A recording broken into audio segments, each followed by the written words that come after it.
Ladies and gentlemen, Cage Talk, welcome back. Remember, Cage Talk, another fighter, another interview, as we have a legend mode. This is why I call legend mode, okay? We have my guest for today is the only UFC Triple Crown champion.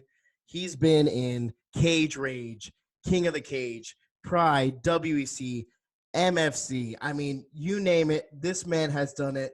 The UFC Hall of Famer. We have Dan the Beast Severn. How you doing, buddy? Alex, I'm doing fantastic. You know what? Funny thing is that I usually do an intro, and I usually list everyone's accomplishments they've done throughout their careers. But my friend, I can't do yours because we take 10 minutes to do it. I was like, oh my God, this man has done everything, to acting, to WWF. I mean, to everything. What haven't you done? I've been busy. I like to stay busy, you know. I mean, just in order for you to hog tie me down here for just 10 or 15 minutes is tough because I'm on the go, baby. You're hard. Well, again, I always tell people, I don't get hit very often in the cage because a moving target is less likely to get hit. I like to keep moving. 100%. And again, we've talked so many times on the phone, but like you said, you're a man on a mission. You're always, every time I talk to you, you're driving somewhere. It's either you're in your car, you're driving somewhere, a seminar, you're here, you go, Alex, I'm here today, tomorrow I'll be here. And I'm just like, just listening to all the things you're doing, I'm like, damn, I'm exhausted. I'm like, shit, how does this man do it? How do you do it, Dan? I do. Actually, I have buddies to me. It's like when they call, the first thing out of their mouth is, what time zone are you in today? What state or country are you in today? And I'm like, I just kind of smile at that because it's kind of going, I like to go, you know, every now and then I'll just give a nice little fib just to get the reaction out of it. But most times, you know, I could be, Alex, I drive back and forth between Arizona and Michigan half a dozen times, usually a year is pretty standard for me. Usually making different stops along the way, and there's different routes. You go in more northerly direction, or more southerly direction, pending the time of year. And I have such a good database that all I need to do is send out an email and hit state by state by state and send out this email that the beast will be on the loose. And I'm headed towards Coldwater, Michigan. I can take these couple routes, and the people that I've done things with over the years, they're like going, Dan, count on me. I'll host you for, you know, one of these nights or stuff like that. So I do like the life that I have carved out myself. I've been to every state in the United States. I have done something in every state in the United States. I've been to every country that has ever had a wrestling program, and some that no longer exist. For example, there used to be in East Germany. There isn't anymore, but I've been to East Germany on 3 different occasions. I've seen the Iron Curtain. I've seen the Berlin Wall, and I understand what it means when you talk to people who are caged in as opposed to being caged out. There's a whole different mentality. So, especially in today's craziness, because we are living in a world right now that lunacy and lies are the norm. Yep. I wish that era where you are accountable for what comes out of that mouth. And we have news stations, radio stations, media galore that are getting away with blatant lies, and there's no repercussions. I agree with you 100%. It's bad. And if you, and I know just from working with athletes, there's a way that you can not hypnotize, but you can change a behavior on an athlete the more times they repeat, whether they repeat a phrase or they look at themselves in the mirror. There's things that they can do that help build that self-confidence, because there are some athletes that they're a champion in the practice room, but the moment that you put them out on a mat in front of this crowd, the light, and it's just them, they choke. And then there's other guys in that practice room, that they can't walk across that wrestle mat without tripping over a painted on line. And yet, when you put them out in front of a crowd, it's like dun dun dun. It's the biggest vitamin B12 shot in the world. They rise to the occasion, and most athletes fall somewhere in between. And that's the hardest thing about being a coach is you can train them physically. Mhm. The hardest thing is how do you give them heart and determination. Those are two things that you can teach them skill sets, stuff like that. But giving them heart and determination, That's something that that's a that's tough thing something to else. do. Yeah, Gotcha. you either have it or you're You not. don't. And most people, it's in that moment of combat, because even wrestling is a combat sport, Yep. that you're either going to rise to the occasion or you're going to roll over and someone's going to pin you. Yeah. Yeah. Gotcha. Well, Sorry. that's. I mean, again, speaking of like a great veteran, and that's some wise words right there, my friend. That's like I said. I think this segment, this interview is gonna be. I'm gonna have to go back and just start jotting a couple notes and stuff, and especially the fans and stuff. I mean, it's gonna be great. And like you said, in the very beginning, when you talk to your friends, what time zone? That's when I know. That's when I notice. I'm like, man, this guy must really travel a lot because you go, hey, I'm in this time zone. What time zone are you in? You said that? I'm like, oh, he's done this so many times where because it happened to me with the fighters everywhere. You know, you have the fighters from California. You got the fighters down in Yeah. Boca Raton, and they have different time zones. And that was one of the things I kept on messing up with the interviews. It's like I would set up a time, and then I'm like, oh, I completely forgot. What time zone are you in so we can get together? But you got it together, my friend. I mean, like you said, you've been doing this for a very long time. Yeah, if you in the last 10 minutes, if you would have saw how quickly I hodgepodge this together, it's kind of going, yeah, well, at least I'm not in the bathroom sitting on the toilet here holding the laptop. I mean, I've done broadcasts like that before, and I go, Dan, there's like an echo in the room. I go, well, no, let's, yeah, Just keep going. there's only one chair in this whole place, okay? Well, Dan, like I said, I mean, your career, things you've done in the past is just remarkable. Again, not only being a UFC Hall of Famer, but just being an MMA legend in general.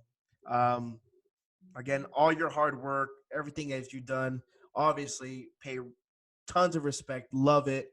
I love watching you fight. And we're going to go over a couple of these fights, and we're going to go over, a couple things, not the whole thing of your career, because again, like I said, this would have to be broken down to like 3 segments because again, you have a laundry list. But let's keep it kind of short and simple and sweet. But let's talk about what led you into combat sports. Was it, obviously your background is wrestling, that's your strong suit. Was it you always wanted to be a wrestler? What was it Well, that I mean, being in school, I was exposed to different sports just through the physical education program. Now, fast forward to today. If you were to go to a high school or a junior high Yeah. and were to see what these schools are pawning off as physical education, you would be embarrassed, or you would know more why we have such a soft society, because they don't do anything physical. They do activities. Yeah. There's not dodgeball anymore. There's not playing wiffle ball bat, which on a winter day. But see, ours was you had the wiffle bat, but as you start running, you start smacking people with the wiffle bat on top of it, so that there's just it's a whole different era of interaction, of competition, of I don't have. I was going to hold up my cell phone because I was going to say, this is what the generations know now. This is their physical activity. They've got 2 thumbs that are going just like this. They have well-developed thumbs, and the rest of them, they're a blob.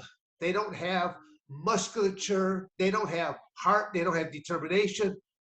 I can break most generations right now just by staring at them. Mean. It's true. It's very true.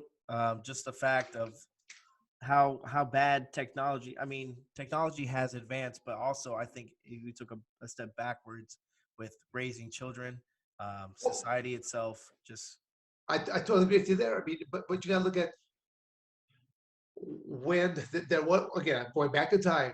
mhm, Though there was that time when the woman was strictly the homemaker. mhm, The man went out and worked. and worked, and that's all he And did. then when war, basically when the wars broke out, the men are off the seas. They still we need people in these factories so we can help make more machine guns, more tanks, more this, more stuff, so we can and other products keep on going. So the woman that came into the workplace at that time, again, I'm not trying to say that there's nothing wrong with women being in the workplace. It's not. There's no problem with that.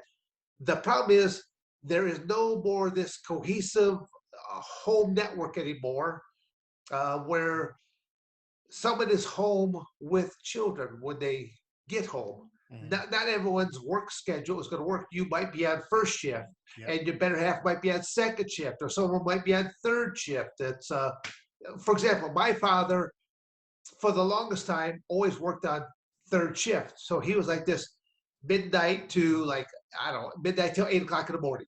Okay. So it was like, you know, when I went to go to bed, my father was still around, but then when I wake up, he wasn't there, but he would be coming in a few hours later.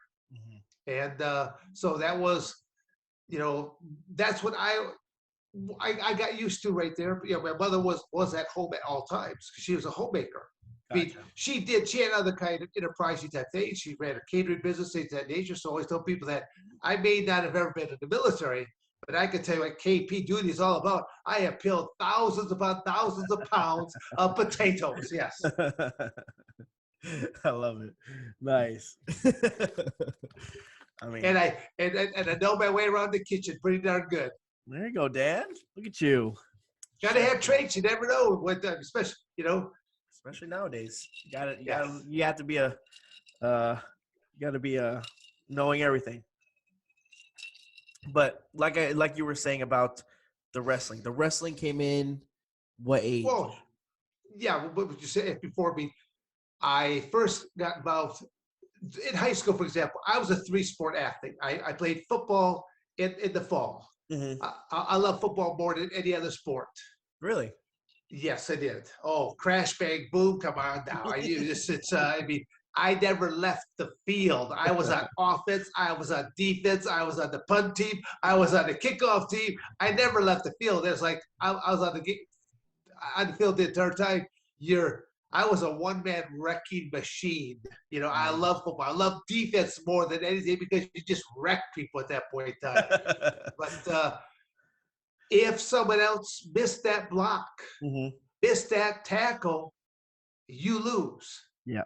So like when I was wrestling at Arizona State, so I bounce back and forth in some time frames. When I was at Arizona State, the head coach there at the time, football coach, was a gentleman by the name of Frank Cush. He was known as the punishing Pollock. I mean, he had tough teams, but I mean he drove these teams and pushed them and stuff like that. He came to a number of the different home wrestling meets, and he would see me out on the mat, and then he would be cornering me in the locker room or something like that, or I'd be in the side. He's like, "Severn, you're an animal." He goes, "I see linebacker written all over your face." I go, "Coach, you got me pegged." I go, "I'd rip my heart out and I'd give it to you." But do you have 10 other players Like that that. will do that exact same thing? That's when somebody misses a tackle, Mhm. misses a block. They get lazy in their efforts, or they're not trained the way they do. They're just happy to be on the team, Mhm. and you lose. So I chose the sport of wrestling because, first It's off, you. the definition of wrestling, it's a team sport based upon individual performances. The team can lose, Mhm. and I can still go on and win. So I chose that because it's mano a mano. Mhm. All my eggs are in my basket. It's you and I choose me. Perfect. Perfect. That's the way I hate to say it like this, but that's basically the way I've been pretty much most of my life. But a lot of the other good traits, I'd say that have been instilled in me, not only just from wrestling, but growing up on a farm. Mhm. You know, 120-acre farm is what I grew up on. but my father was not a farmer by trade. He was more of a hobby farmer. Okay. We had, I think there's like 80 tillable acres, and the other 40 acres was all with the woods and streams. And, I had a Tom Sawyer type of childhood because, you hunted any time of the year that you wanted to because you had 40 acres. There was Yeah. deer, there was pheasants, there was what you did, rabbits, stuff like that. We hunted it. It wasn't until I got to like junior high and I going, some of your friends are saying, I'm getting ready to take this gun safety class. I go, Gun safety. they actually have something like that? Guns. I mean, my dad took me out back and we started shooting shotguns, 22, something like that at a very early age. Mm-hmm. And I never knew you had to have a permit or tags to go hunting. It's your land. You just thought it was natural. It's natural part of It's life. your land. To me, it's like it's your land. Yep. These critters, whether it's a deer, pheasants or rabbits or raccoons or whatever have you right there, it's on your property. It's yours. That's how I look at it. I looked at that. Then you start learning more and more all this outside intervention. I go, geez, oh Pete, again, maybe I was born at the wrong time here. I don't know, but again, my reason for mentioning that was you named the animal, we raised it, and you found out real quickly that you had to take care of all the animals first thing in the morning. Mm-hmm. You had to get up early, take care of your chores before you got taken care of, and you had to do it with a certain time frame because you still have to make them walk up to catch the bus, to go to school. Yeah. So that was, and then twice a day, as my father said, son, how often do you like to eat? I go, well, I like food, so I like to get my 3 squares a day. Well, he goes, the animals get fed twice a day, once in the morning, once at night. And normal kids, they just go home after school. Yeah. We're not normal. There's a practice, or there's an away game, an away match. You may not get home till 10, 11 after midnight, and you still have to go out and feed the cows, water the cows, chickens, pigs, rabbits, ducks, geese, and milk Peggy the cow. That was one of my jobs for 8 years, was milking Peggy the cow.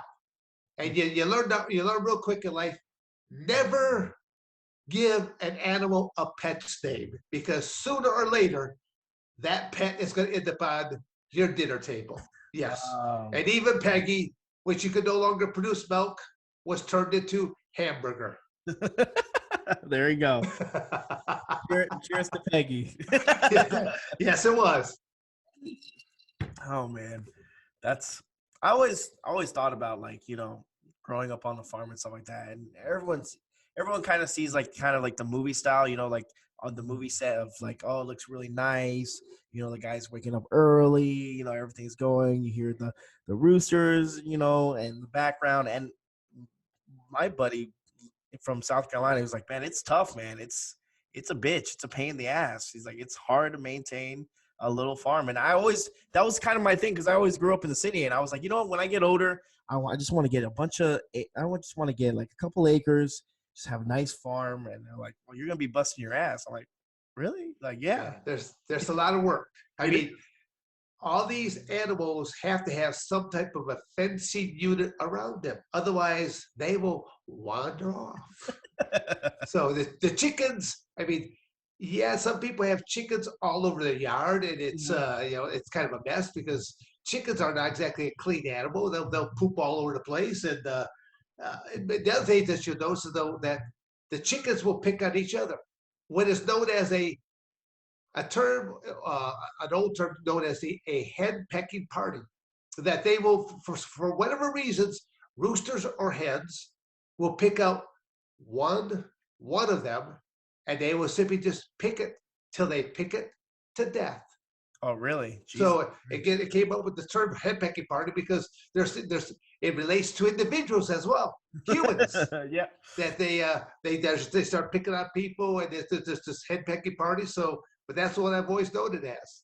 I've learned a lot of things that from that farm life that carried over into everyday life, even like today, like for especially as we talked a little bit before coming on air, we live in a crazy world right now. Yep. Politically, all over the place. Mm-hmm. And I'll regale it like this. I was with my father and my grandfather. I was just a wee tot at the time, and I went to it probably one of my first times going to an auction, a farm auction, with my grandpa and my father. And I see this machine that I don't know what it is. And I'm like, I'm asking my dad. I go, what's that? And my dad's calling. He goes, son. He goes, that's a manure spreader. And my grandfather goes, no, son, that's not a manure spreader. That's called the politician, because all it does is spew shit. I like it. That's funny. Yeah. I go, that holds true to this day. Every time I look at a manure spreader, I'm like going, that's what my grandfather called the politician. Hey, grandfather was right. He was on yeah. Well, again, the Severns have always had this trait of being rather blunt and to the point. That's good. You know what? Nowadays, people can't take that. A lot of people just can't. Trust me. I see it. That's what I said before. Not only can I break them with my stare, the words that come out of my mouth, they may not be many, but I'll get my point across. Yeah, it's just crazy times. Like I said, we live in and stuff like that. But let's jump into it, because there's a couple of questions I really want to get into, especially your run in the UFC and stuff, and how you got. Before we jump into that, again, I just because I know what I didn't get to is wrestling was my vehicle. Okay. To go to college, because when I finally got into high school, I kept thinking to myself, because you see the upperclassmen, and everybody talks about graduation, they talk about going to college, they get the degree and things like that. They start thinking, gee, how am I going to go to college? I go, asking mom or dad for money never entered my mind, because there's mom and dad have 8 kids. How are they going to cough up college tuition and everything else? They can't. But I had a few of my fellow classmates that had older siblings who, upon high school graduation, went into the military. And then, went to 4 years, came out, and then went to college on a GI Bill. So first I think to myself, I'll do the same thing. But by my sophomore year, I already had college coaches talking to me about the potential of scholarships. So it's got going, ooh, we have option number 2. We could go into military, or option number 2. I've got a couple more years. Let's see what we can do with this. So I took my career out to a whole different level at that point in time. But I do have to thank my high school wrestling coach a great deal for awakening something inside of me, because he was also a government teacher. And freshman year, I made a government class, and I go up there to turn in a paper, and I see this stack of magazines of amateur wrestling news. I had never seen this magazine before, and I'm like, Coach, you care if I look through a few of these? And he goes, yep, just make sure you bring it back. So no problem. So that's what really opened me up, was the education. As I'm reading these magazines, I read about these other famous wrestlers, coaches, wrestling teams, but there would be different articles in there about the technique of this issue that they're showing you. They're talking about the setting of goals, the psychological aspect of competition, techniques, tactics, all kinds of stuff. And it's like it just blew me away, because up to that point, 7th, 8th grade, and even that part of that 9th grade season, all I did was whatever the coach told me. And to me, it's like going, I'm going to set my first goal, or I'm going to do this. I'm going to start weight training the way I should be for wrestling. I'm going to start doing cardiovascular training as I'm going to do for wrestling. I'm going to start to eat food correctly so that I maintain the right type of body weight and stuff like that. So it really impacted me in a lot of different ways. And I always say, this is one of the greatest tools in the mind, that what you can learn, absorb, and how you utilize this. But then there's also the same apparatus for that boneheaded determination to see things through. When there is no other option but to see it through. Yeah, definitely. Where were you? What was your weight? What was your weight class? Well, eventually, I mean, just due to I didn't start weight training until my ninth grade year. Uh, the they didn't have free weights like all the schools, high schools that have all free weights now.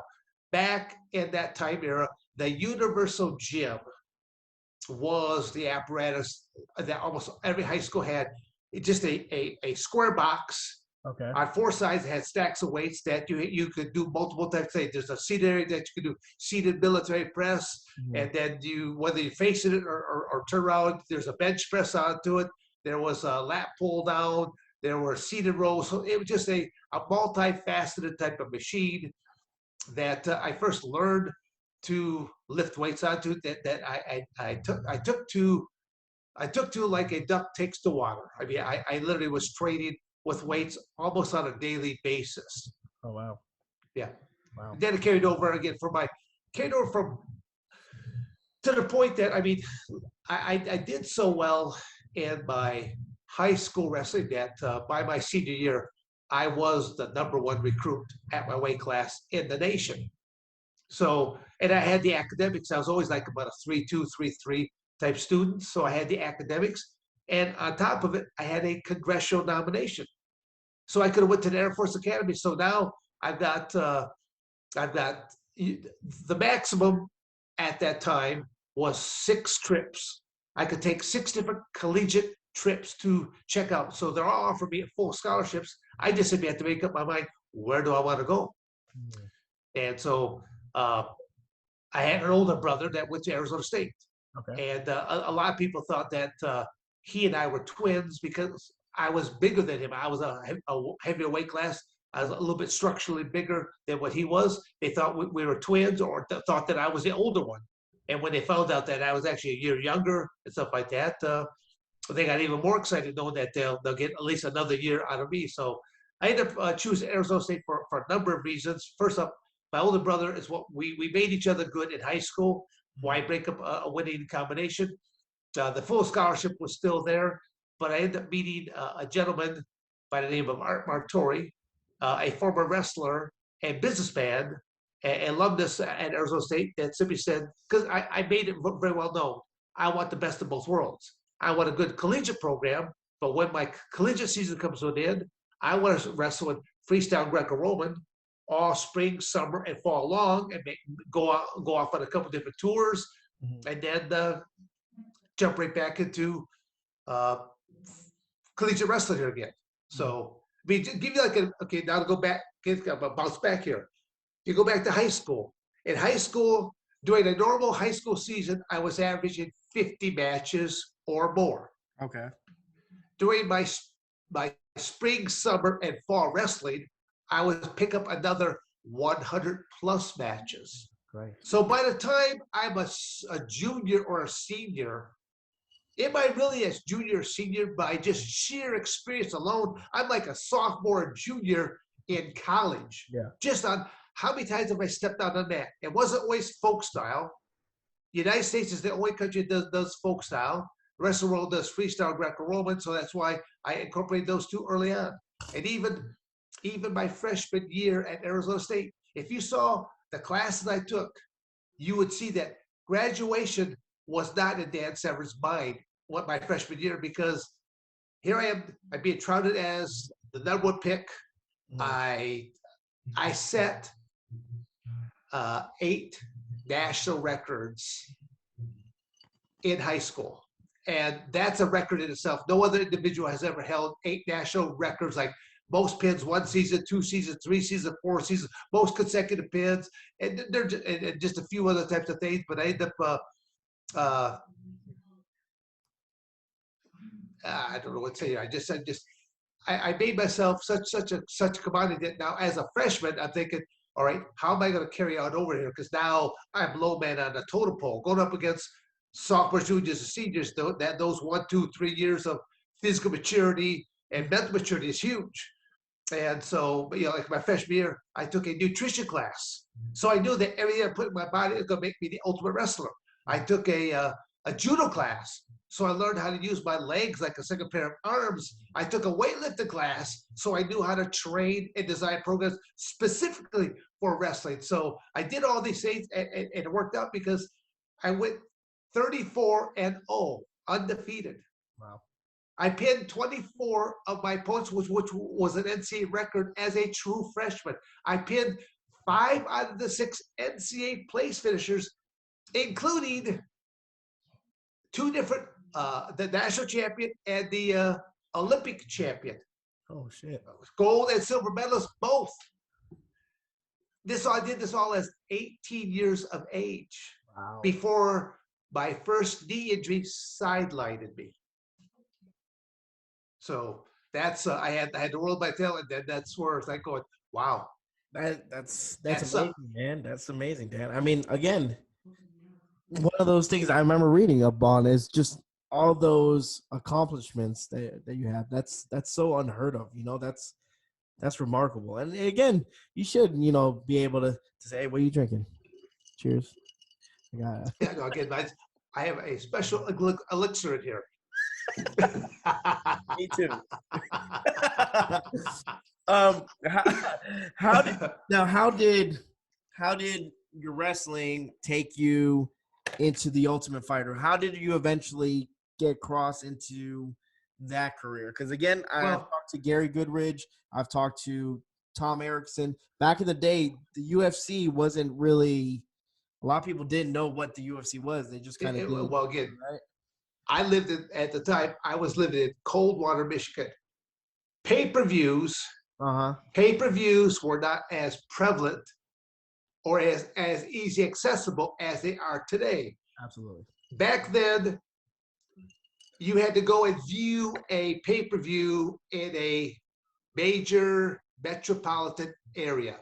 I was living in Michigan, so you'd have to go to, say, Detroit or Flint or Grand Rapids, a major city. I'm living in little old Coldwater, Michigan. I don't hear about any of this. Today, if I had that cell phone, I'd be like, you can watch it on your cell phone. You can watch, you can do anything on that cell phone.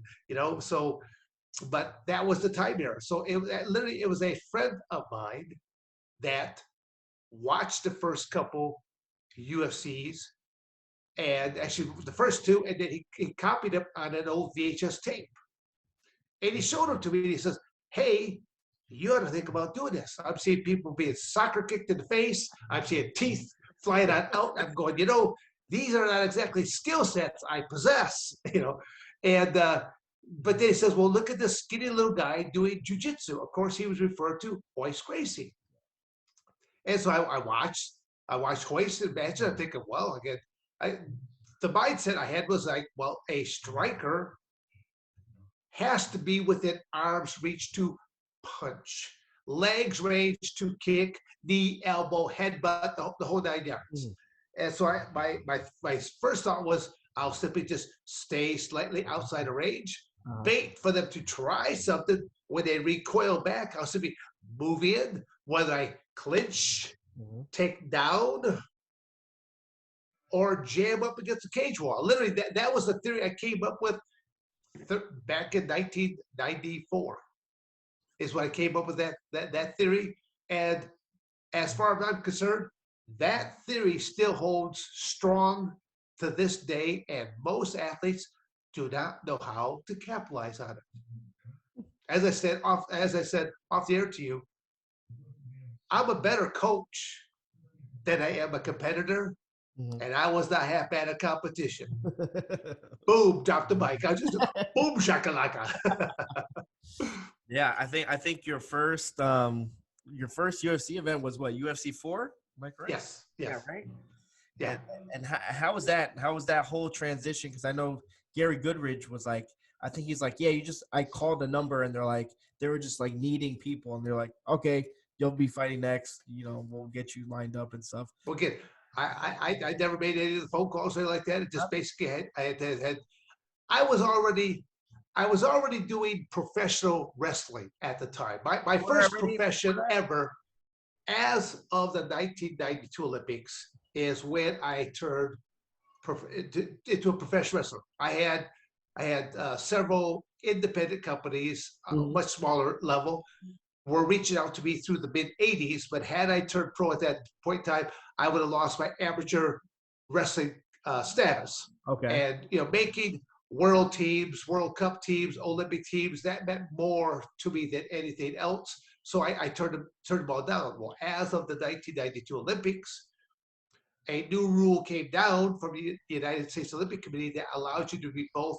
amateur and professional simultaneously. That's where we saw like our basketball's dream team finally took their courses like going, and nobody else could stay with the United States at that point because we had the dream teams. So that gave me an opportunity to have my cake and eat it too. So I turned pro as of 1992, jumped in on the independent, smaller independent type of scene, and started doing professionals. And then by 1994, I jumped into UFC number 4.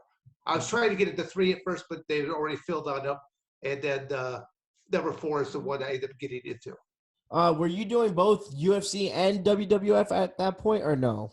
How did that work out? Yes. Literally, I was at the beginning of my career. I was still amateur wrestling, professional wrestling, cage fighting. Because I use the term cage fighting because I was involved with it from the NHB time era to its transition into MMA.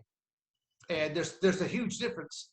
MMA has, it's either 47 or 49 rules to MMA. Okay. NHB had 2. No eye gouging, right? And no biting, no eye gouging. Yeah. And even then, it was that grounds for disqualification.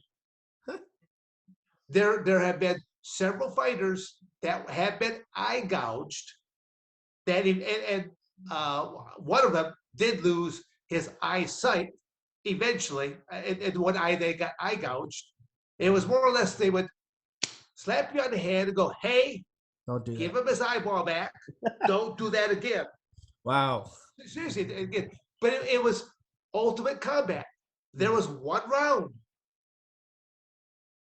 Unlimited time. Somebody is going to be unconscious. Whether that's a knockout, a chokeout, your corner at the time, your coach was allowed to throw the towel in if they felt that you were not reacting in a rational manner. There's also a ringside physician that could halt the match. It wasn't until until UFC number 3 when Big John McCarthy, he talked with the different owners, stuff like that, goes, "I need to have the right to stop a match. This dock the cage is 32 feet across.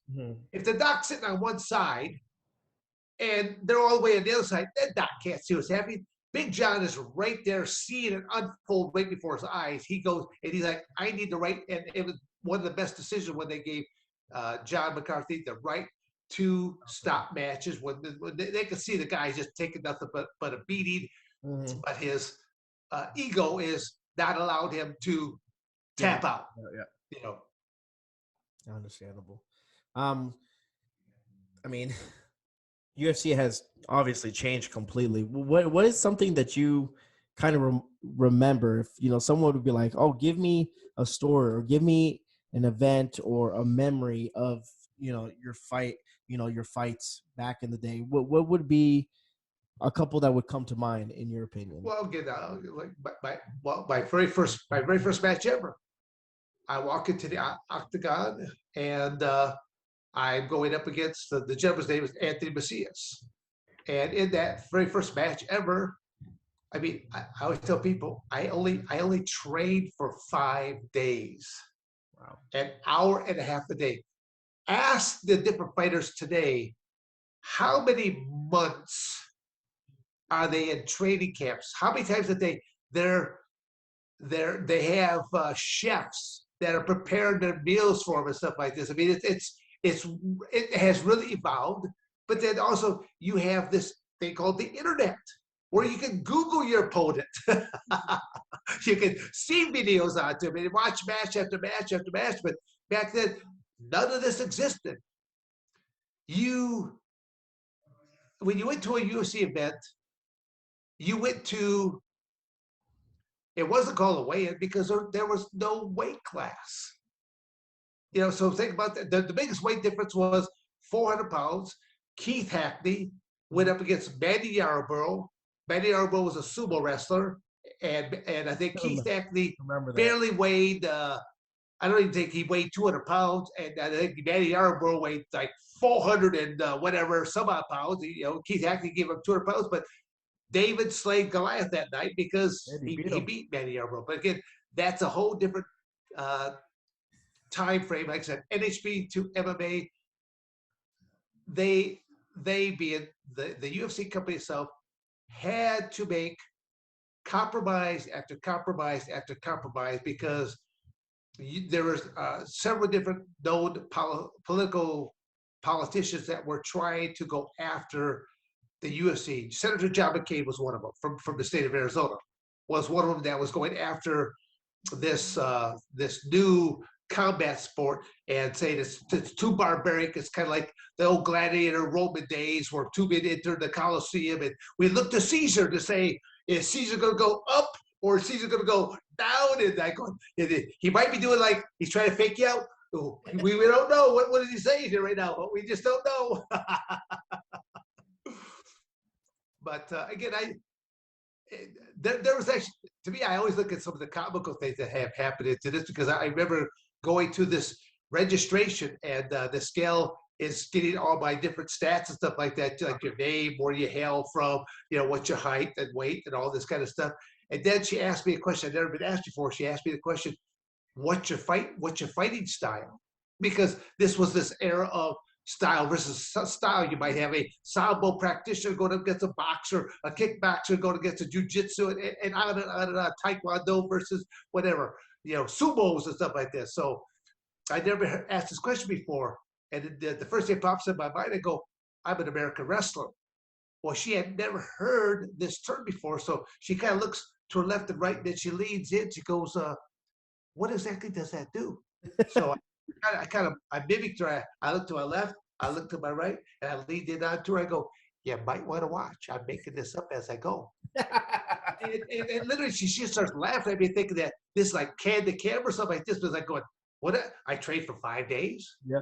An hour and a half a day. And if you would have even saw my training camp, you would have died laughing at my training camp. It was literally, it was the funnest training camp ever in the world that I think anyone would ever have. And to think that you really got anything out of it, no. Because I was training in Lima, Ohio at Body Slammer's gym with Al Snow and a couple other professional wrestling trainees. That's crazy. And we just have they have one old pair of boxing gloves between them. So they're trying to punch, kick, and do whatever they can do. And I just keep staying out of range, move around. And then as they throw, I move it, clinch, grab, take down, push them up against the ropes. The hard part was this is a professional ring. So, sometimes they fall between the ropes. I couldn't use it like an actual cage. And then once I had it down on the ground, it'd be like, okay, slap on an amateur wrestling move because the definition is amateur wrestling is you're using levers and fulcrums. Another word for these nice levers and fulcrums is pain. It's because this crossface, this chicken wing, this hurts. You're not rolling over on your back and let me pin because I'm going coochie coochie coo. No, it's because you're inflicting pain, legalized pain upon your opponent. But now I'm thinking, I don't even have to do these moves legally. I can turn them illegal now. And I've got, so my training camp was a lot of fun, but wow, to get the results I had, ridiculous. But again, with Anthony Macias, he peppered me with a lot of, I think he had a kickboxing or Muay Thai background, and he peppered me with all kinds of elbow strikes. If you go back, because I think that's one of those matches that they throw out on the internet now as a freebie, you'll see that he peppered me with so many elbow strikes. And these were, you're not even allowed to, nowadays in MMA, you can't go what they go 12 to 6, straight up, straight down. Oh, it was straight 12 to 6s, elbow shots, stuff like that. And then I go, he's just eating elbow after elbow after elbow. Well, adrenaline. Yeah, that's what kicking. But I end up for whatever reason, I got to be back and behind it because I'm just grappling him. and I end up getting behind him, and all of a sudden he throws another elbow back like this, hits me in the face. I'm thinking, you son of a bitch. I'm like, going, I took it this way. It's like, I just hit a belly to back. Boom! He hit hard. But he came right back up, and he's shaking his head, but he comes right back up again. He throws another elbow back. I'm thinking, you think that first one hurt? Wait until you feel this one. I mean, I folded him. I mean, it was, I always say that I made a very good impression, literally, on that mat. It was with his body stuff. And the thing is, when I finally had him down, and I put just some type of cross face, made up type of I just knew I was torquing on his neck. It wasn't really a choke. It was more of a torque. I was ripping his head off, and he taps out. But I mean, again, but it's kind of like going, I shake the man's hand, and like I've become friends with him. I mean, it's like I've become friends with him. He's got a young son that's an amateur wrestler. I've actually critiqued a couple of his matches to where I've tried to help him to become a better wrestler. So we're buddy buddies. It's kind of like, I always tell people that I'll shake your hand before, I'll shake your hand after. No hard feelings for what's about to happen. And then back in the day, that's when, you would fight multiple times in a night, right? 3 matches. It was an 8-man tournament. Like I said before, you were not at a Friday night weigh-in. You went to a Friday night press conference. Basically, they'd have a little podium in the middle, and then you had the person that was like overseeing the press conference, and then he just go right in the line. Athlete number 1 is like Ken Shamrock, stand on up there, Ken, and then they would just read off really all the stuff that's on this piece of paper. Okay, sit down. Participant number 2 is Hoist Gracie, and then they'd read down where they hail from and things of that nature.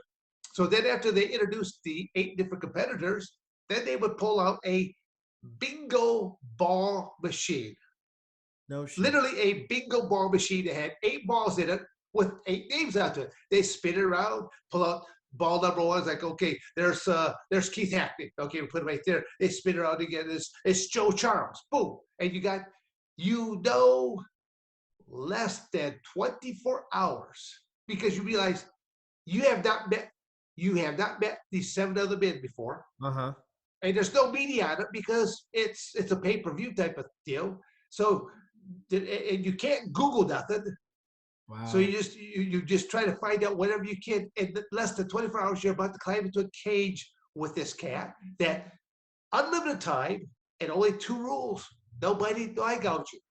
Shit. So even the contract, even in the bottom portion of the contract, had in fine print simply said, in the event of your accidental death. I'm thinking, gee, as long as I don't bite him and stick a finger in his eye, I think there's a lot of different ways you can take someone's life and never violate those two rules. And I think, well, again, one of the other more evil characters, like Tank Abbott, I think he would have loved to have killed somebody out there just so he could have wore a skull and crossbones on his shirt as first kill, looking for who's next, Tank Abbott, that's a name I haven't heard in a very long time, man.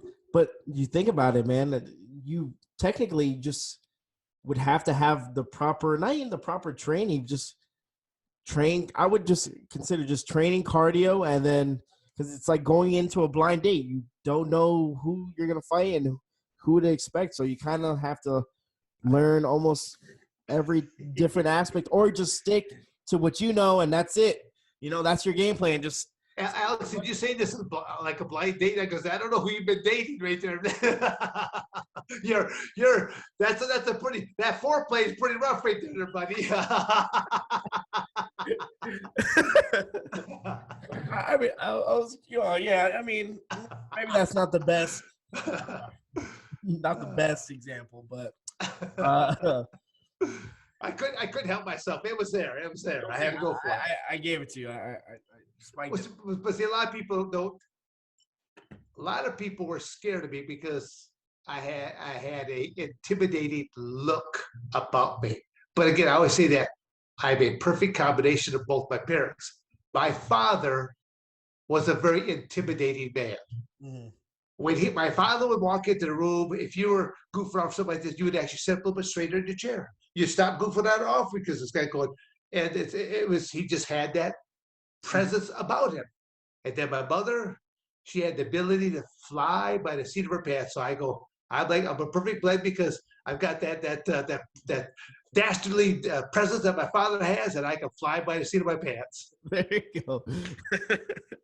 Now, this is kind of out of context, but you always had the stash. You always rocked the stash. Every time I see you, you always had the stash. As I say a little bit earlier, before it got in the air, I mean, I actually for 4 years I actually rocked the beard, a full beard. Okay. And I actually even did my first of my professional matches wearing a full beard. Okay. And then when I had some of my buddies were starting to bust my chops there, and I go, dude, you gotta stop eating those white powder donuts. I'm like, what do you mean I'm eating white powder donuts? Like, it's all dropping down on your chin. They just so. At first, I was starting to color my chin. So again, I always tell people I've been coloring my hair since 37. I just started prematurely, just getting gray, and it was like I was first coloring my chin. It's like, let's just shave off the beard and just keep with the stash. But now at 63, I've got nothing but gray hair anymore. I mean, this is my last box. Probably went through several weeks back, and now it's after a couple of haircuts. It's like I'm all gray. I always tell people that. At the time, at 37, I think I was I was the oldest competitor to compete up until Randy Couture came along. I think Randy Couture was what came in at an older age yet, but again, he also represented the sport of wrestling, which I always like to put that out there, is that the sport of wrestling is the sport of kings, as far as I'm concerned. It's the first sport ever competed in the Olympics way back. And I can't believe that they're trying to they're trying to get rid of it now and try to replace it with something else, like I think video gaming with thumbs. That's horrible. I'm like, wow. But again, kind of like we talked about before, a lot of things are just on the decline, Definitely. Testosterone is down. Femininity is up. You give people now a choice there. Alex, when you wake up in the morning, you get to choose. Yeah, who do you want to be? Gender. You get to choose what locker room you want to go. You get to choose how you want to dress. You can put little ponytails in your hair, little barrettes, stuff like this. I'm thinking, what a stupid, screwed up world we have. Yeah, definitely. To me, there's right and there's wrong. There's room for debate for everything, but there's right and there's wrong. I like that. I like that style of thinking. I think I agree with you. I think every time we've talked on the phone, where it's either talking about things that are going on in the world, I think most of the time we're on the same page. So, like I said, I agree with you. Again, you probably have some people like, I hate Dan Severn because he's obviously a Trumpster or something like this. I'm thinking, no. I go. Usually when I vote for the lesser of the two assholes. That's how I look at it. I don't like either one of them. Yeah. But I simply look at it, which one of you numbnuts is going to screw up our world a little bit less? Definitely. I agree with you on that one. Now, because how many of these we'll get into this one aspect about politics. Go ahead. Shoot. Show me one of these politicians that actually has a true callus on their hand or some dirt underneath their fingernails from the last time they actually did a true day of manual labor. Can't find them. Yeah, exactly. They should. I think every. I don't care if they're in Congress or in the Senate, you should have some type of you either have ran a business or you have some type of a business degree, because running the United States is a business. Not go, oh, you're my pals or wowser, so I would vote for this bill because it's good for my pals or wowser who's going to give me a little kickback. Yep. Yeah. And you wonder why we have so many politicians that are in on the take. When they go into politics and they only had, let's just say that they were only a thousandaire. Mm-hmm. And now, a couple years later, they're a millionaire. Oh, boy, must be good salaries being Right? a politician. Hmm. It shouldn't be that way. Absolutely. So again, I point out the obvious. Wherever there's money, there's going to be corruption because I see it all the time. Money, it's not an evil. Money is not evil. It's what you do with money. Agreed. There we go. Again, something to go back to. Brian, that's another. I'm going to call them life lessons with Dan Severn. There you go. There you go. It might be a tough classroom. It might be. I mean, for the thicker skin, hopefully there's more out there watching it, but we'll see. Did you know that actually from Arizona State, I actually have a teaching degree? You do? I wouldn't doubt it. That's where I first started off in construction.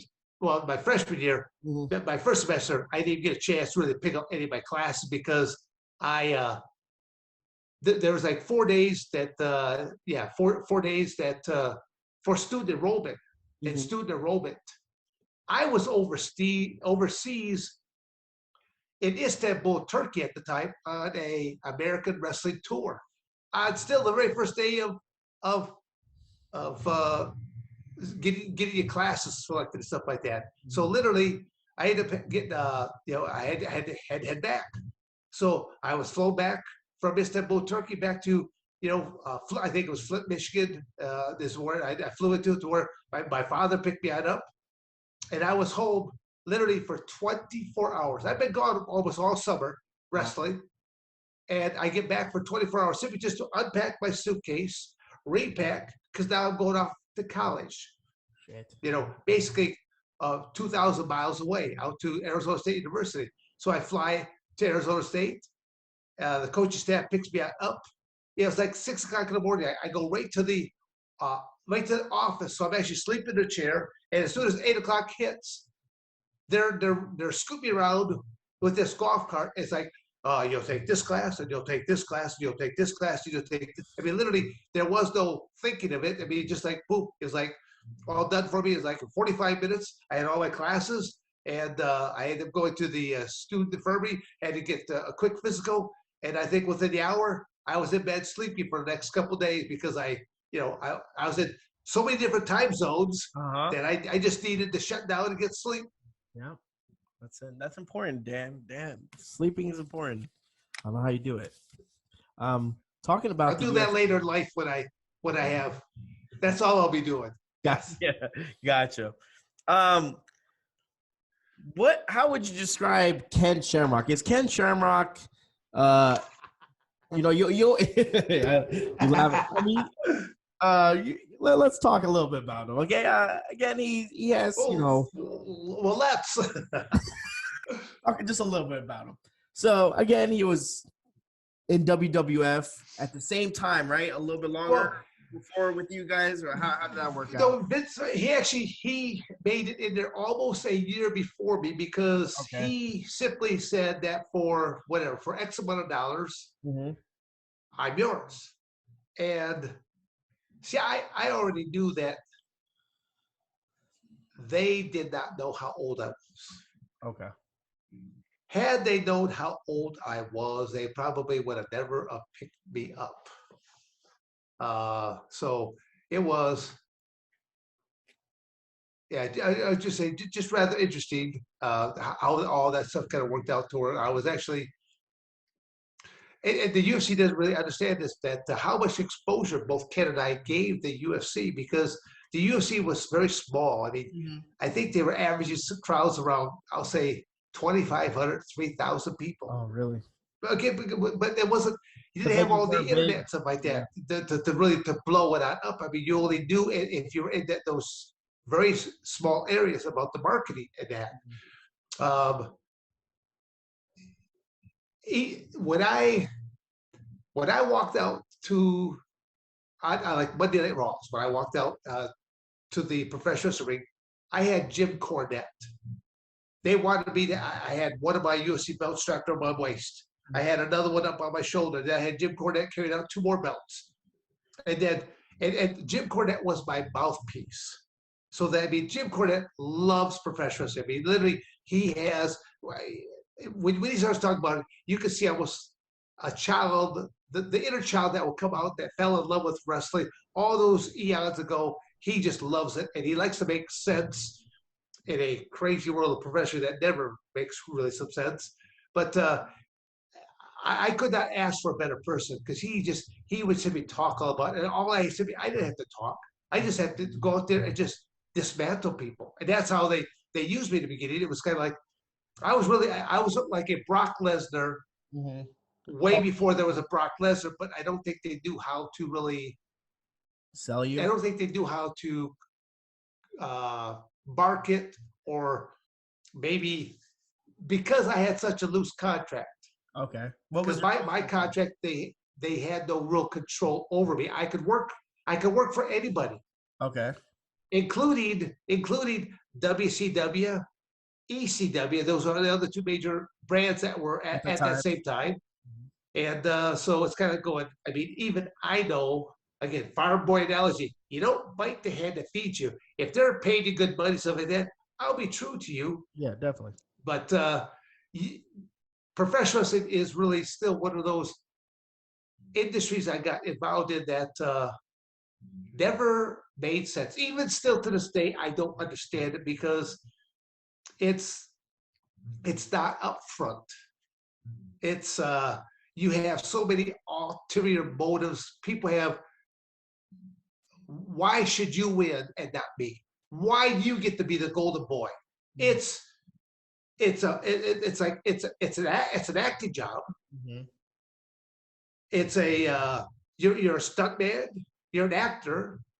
We already know, between you and I, we already know who's going to win and by what kind of a technique or maneuver, because each weekly show leads up to this monthly pay-per-view. And hopefully I'm not bursting people's out there. They're going to be like, ooh, crying over their little Hulk Hogan dolls and stuff like that. But I mean, it's kind of going, even a child can see through a lot of this stuff. And I mean, I used to watch professionally when I was in junior high. And my brothers and I would grab each other, airplane spin, body slam on the couch, boom, break a leg on the couch, just kind of go. Now you got to shove a couple of books underneath there just to hide it so that mom or dad doesn't find out about that, So again, I think that was, they did have control over me, and what I think they might have been a little bit leery about putting on a kind of a meaningful strap on me, because who is then to say you cannot go and wrestle somewhere else when that's what my contract allows me? I'm only giving you so many dates a year, that's it. And I get to know about my dates ahead of time. Mm-hmm. And I was very... you think it was like a little, like, they were a little like, we don't know about this guy. Like maybe they felt like they couldn't trust you because of your contract, you're saying? Well, I again, because they've been involved in that industry for so long, it's a tainted industry.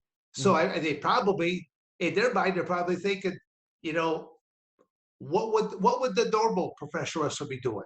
There's a lot of things that don't really go. Just as I tell people that professional wrestling is the absolute worst industry I've ever got involved in. Really? Yes. There are more ne'er-do-wells, misfits, nincompoops, criminals, scam artists. But at the same token, I met some wonderful individuals. Now, the turds way outweigh the good individuals, but I have met some great individuals. And it also helped awaken a creativity and marketability in me that I did not think I possessed. So those are...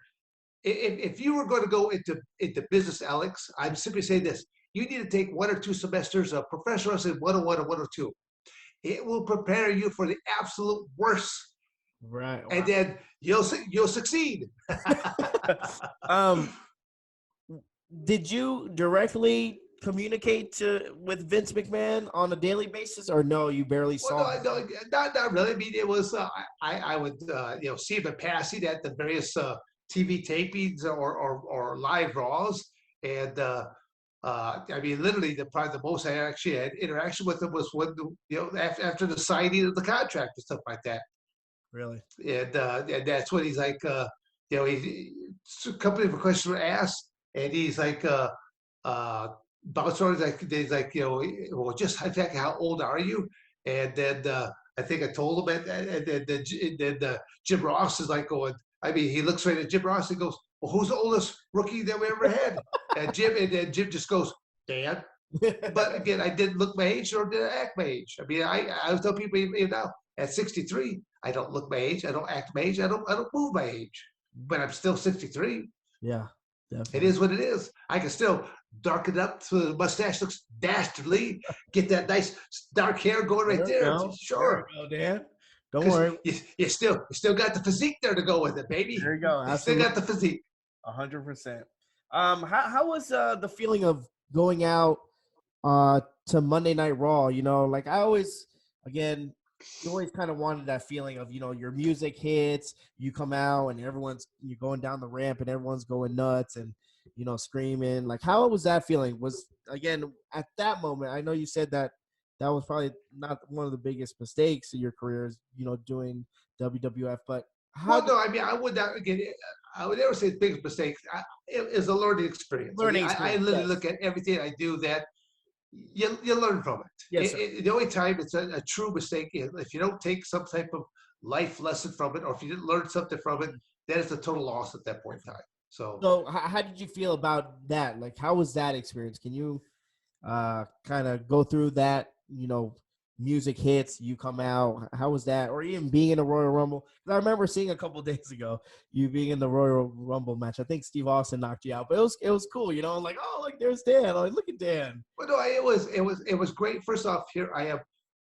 You're on television, Mm-hmm. and you're on some different Monday Night Raws, and you're at the Tuesday night tapings that will be played at a different time. So it was great to be a part of a company. I actually think during that whole uh, hardcore type era Mm-hmm. that it was probably one of the funnest times because WCW was kicking Vince's butt. Mm-hmm. And so they had to work harder. They had to put out a better product. They had to push the envelope, and they did. And I think that was a good time. Towards like you just had different characters. Some were good people, good guys, and bad guys. But it's kind of going. You just took on your role, and just sometimes just took it over that much more over the top Uh-huh. of things. But again, I enjoy professional wrestling for what it is. It's just like the UFC. These are just entertainment products. I swear there are more people that probably watch professional wrestling than what will watch MMA. But because you have had now a number of professional wrestlers that have cross trained and have cross competed, Mm-hmm. so that now you have professional wrestling fans that watch the MMA and vice versa. Yep. So again, you got that crossover fan. It kind of works out. It helps out both businesses and stuff. Now Yes. you said that is there any professional wrestlers that you still talk to this day that you know back in the day you got really close with? Anyone that you can name drop? Well, I'd say like again, Al Snow. I mean, it's like I'm still in contact with Al Snow, so I see him. And again, you brought Ken Shamrock there. I mean, I've done a couple different interviews with Ken Shamrock to where I've been on, within striking distance of him. So But no, we would we Ken we played Shamrock nice. be your would Kim Shamrock be your if you look at your your MMA career, would he be your rival? You know, like you always have that one. Is Ken Shamrock in your mind? Is he your like your rival? uh, Again, I would not put him in that category, but there's been so many different people that they tend to bring that name up all the time to where other people have made it so. Uh, There's Alex. I'll put it to you. I have to put it to you Dan Severn way because there Dan we Severn's go. pretty Do blunt it. to the point. Do it. Dan Severn is lifetime chemical free, Oh. and I'm a freak. I always tell people, just think if I was on the same chemical loads as some of these other individuals that have popped, and Ken has popped on different occasions in the UFC. WWF didn't care. They didn't give a I shit. mean, did not care. Vince did not care. Hell, Vince himself was using steroids at one point in time. I think at one point he was on the front cover. I forget what magazine. He was ridiculous. Muscle Fitness, I think, Yeah. and he's like 60 some years of age at that point in time. So again, don't get me wrong. There is a place. There is a place for chemicals. When you look at like bodybuilding contests, Mm-hmm.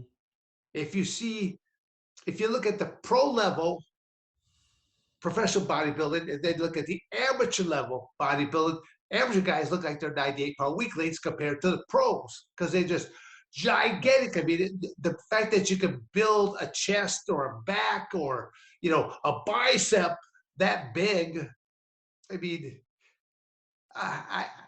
Alex, no man is really blessed with those kind of genes. Okay, that's called chemistry. You got a good chemistry kit, and you're a lab rat. And there's a lot of lab rats that have been in that. So again, I stay true to myself, and the fact that being lifetime chemical free, and then what I said before, the fact that I only trained in 2 training camps out of a 20-year cage fighting career, only doing 2 true, like the first, I don't know, you hear that jingle coming in?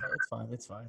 Yeah, it'll stop here shortly. Okay. That's just one of my sons that's trying to call in to I've got 5 grandkids now, so he's probably got them all riled up there and ready to go because it's I tend to I told my 2 different kids, I call them kids even though they're in their 30s now, that if you allow your father to be a meddling grandparent, I might save you about $250,000 in about 18 years from now. It's called a wrestling scholarship.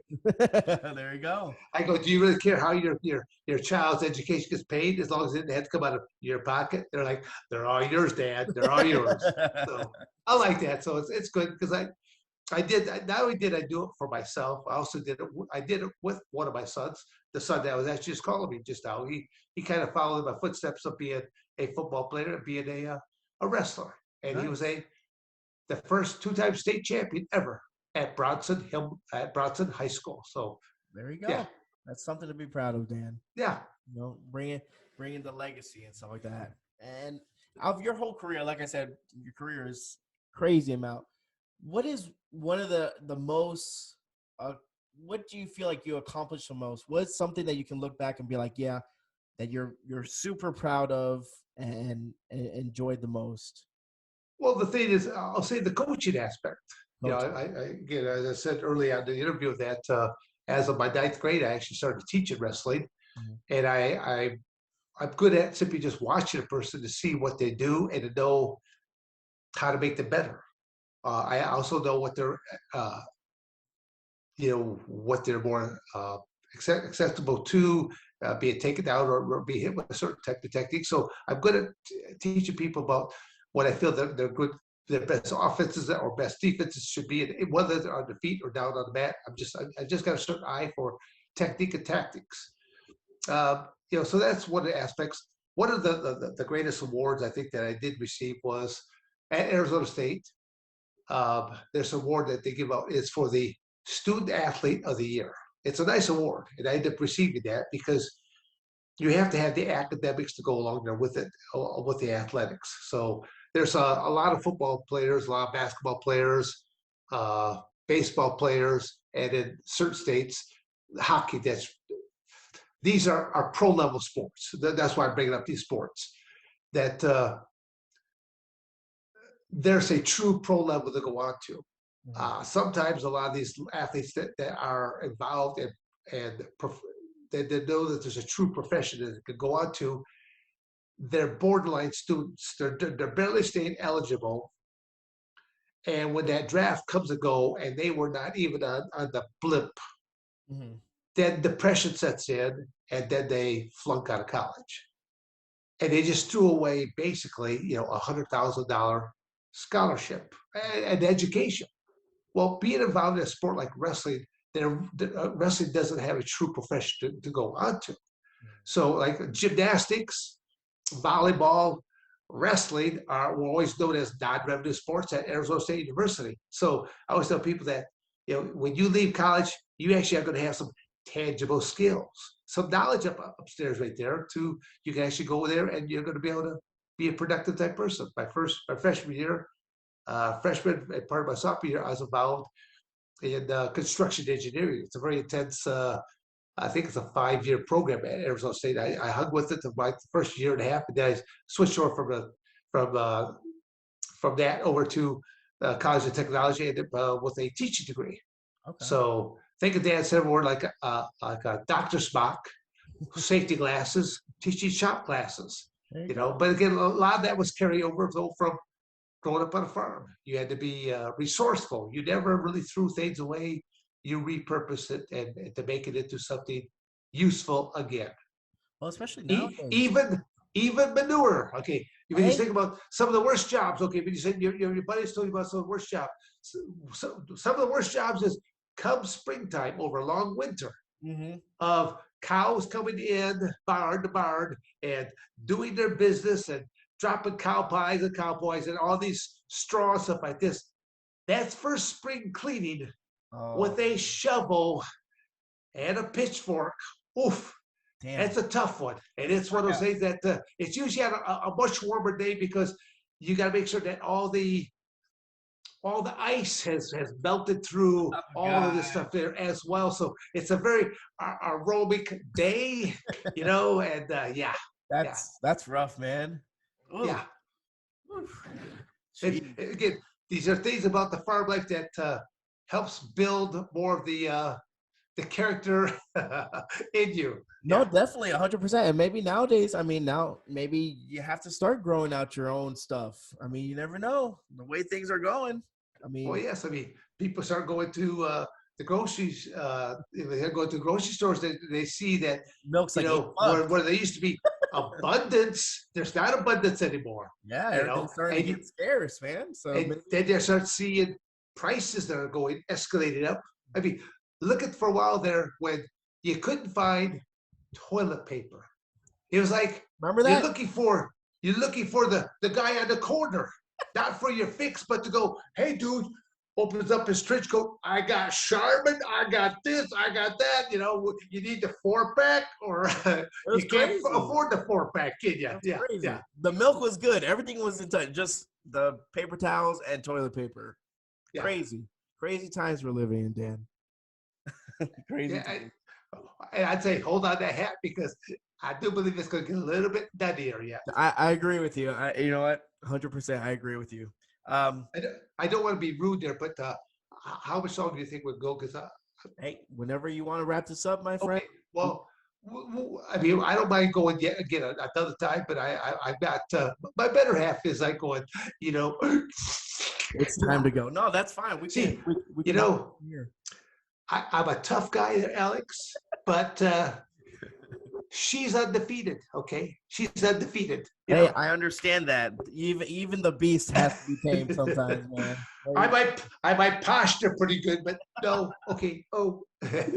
But again, like I said, Dan, thank you so much for coming on. I do appreciate the sacrifice you did in your whole career. Not only in the wrestling ring, but in the octagon, in the pride rings, everywhere.